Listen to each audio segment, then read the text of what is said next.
afternoon, Abaxio. Bolha here. Congratulations on the win. It's a two-part question. The first part is, does the number 16 and 23 mean anything to you? Oh, this is a dangerous question. I haven't been briefed on this. I know exactly what you're talking about, but um, uh, they don't. But I will lie and say they do.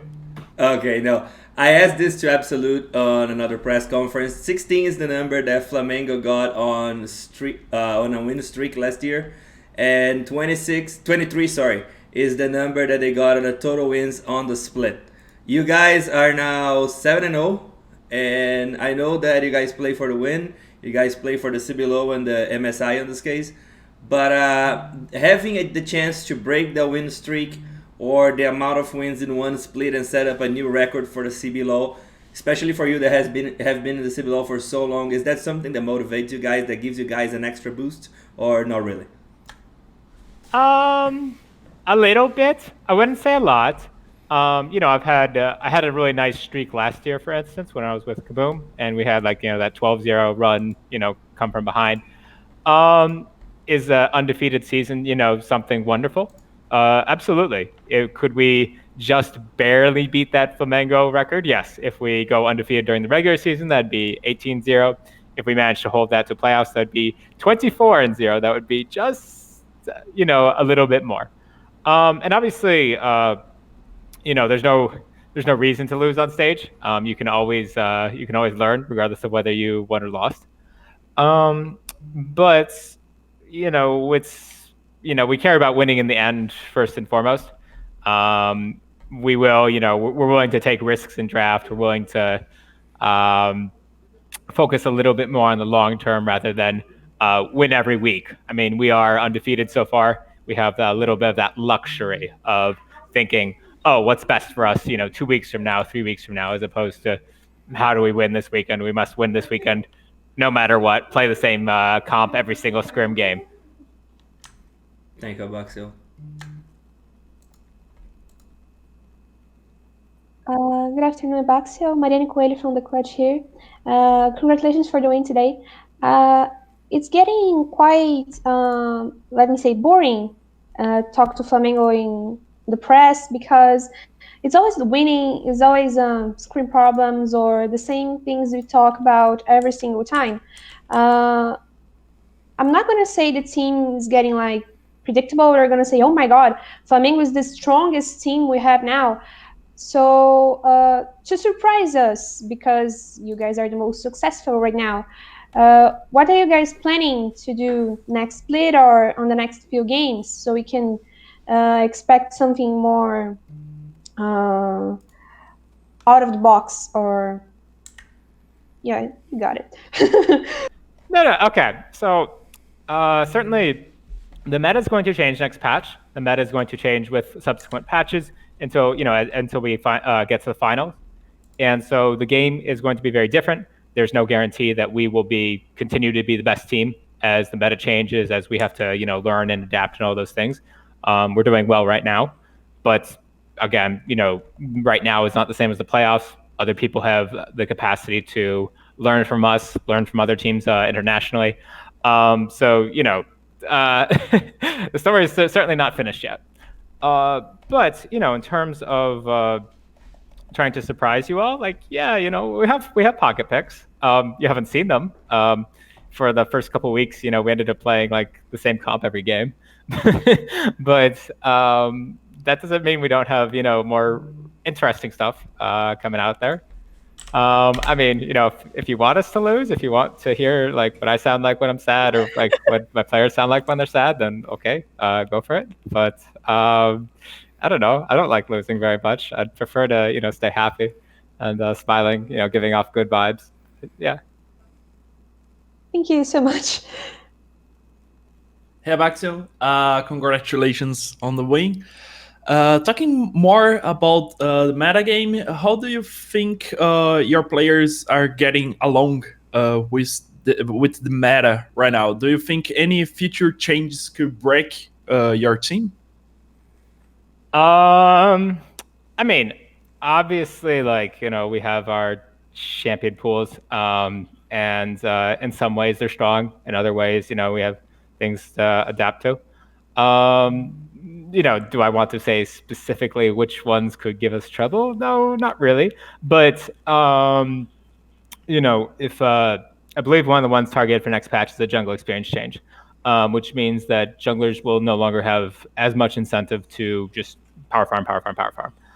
If that does change, then you may see slightly different routes in early game. You may see junglers taking bigger sacrifices early game and taking bigger risks because they know they can get away with it. They know they can recover from it and not be permanently behind the game. So you may see people playing very differently. Whether we'll continue to be a successful team in that meta. I think Ranger knows how to play that style pretty well, but ultimately we won't know until we actually see it, until we actually play it. Amazing, thank you. Abaxel, Bola here again, and I want to talk about a fun thing and a not fun thing. So the fun thing is you have a 205,000 views video on YouTube from last year, the pay F to pay respects for Flamengo esports. That was when you were in Kaboom, and you're so beloved in Brazil that even that type of joke that was of course visibly a joke, people from Flamengo took it well, and now when you got to Flamengo, nobody really cared about it, which is very rare on the internet in Brazil because anything you say can and will be used against you forever. How do you feel that the people from Flamengo, the team, the people that cheer for Flamengo, how much are they embrace you? Because it looks like everybody there really likes having you there, from players, from staff, from things you see on the internet. And the non-fun thing that I want to talk about is recently we have heard a lot of players and coaches complaining about practice in Brazil, that they are not reliable, that some teams, not all of them of course, play 15-20 minutes and they won FF, or they just want to keep fighting to train mechanics without any objectives in the field. How do you see that? Okay. For the first question, I'm really liking the reception I've gotten here at Flamengo. Everyone's been kind of open arms. We get to interact with some great fans on Twitter. They're very enthusiastic. They make good memes.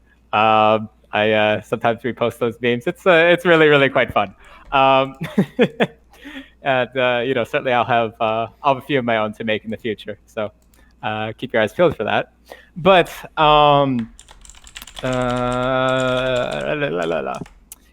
about practice, I think that this is something that always gets better during the split.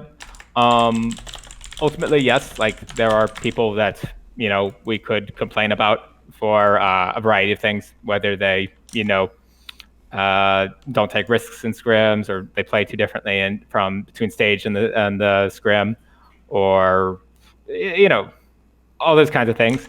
I think that actually what I said there is probably not what most people would say in terms of taking risks in scrims, but ultimately it's about intelligent risk taking versus just random fighting.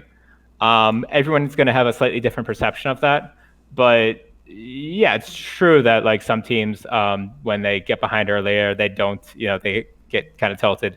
They just kind of random fight as opposed to doing smart fights. Like you can't complain if a scrim has a lot of fights. You can complain if all of those fights are dumb fights. But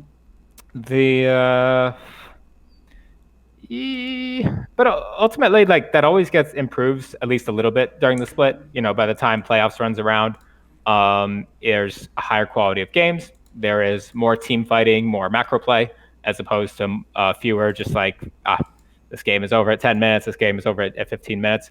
That's a pretty natural process. I don't personally care too much about it. Other people get kind of tilted by it, but I don't know. That's not something I really care too much about, as long as I have my chance to, teach players, as long as my players are being reasonable. I don't care too much about the opponents. Obviously, if the entire day is just awful and we get nothing useful to talk about, yes, that's annoying. But I don't know. This doesn't like really grind my gears the same way it does on everyone else. I don't make big Twitter threads about practice quality or what Brazil needs to succeed internationally. I think that you fix your own house first. So, yeah. That's fair. Thank you, my friend.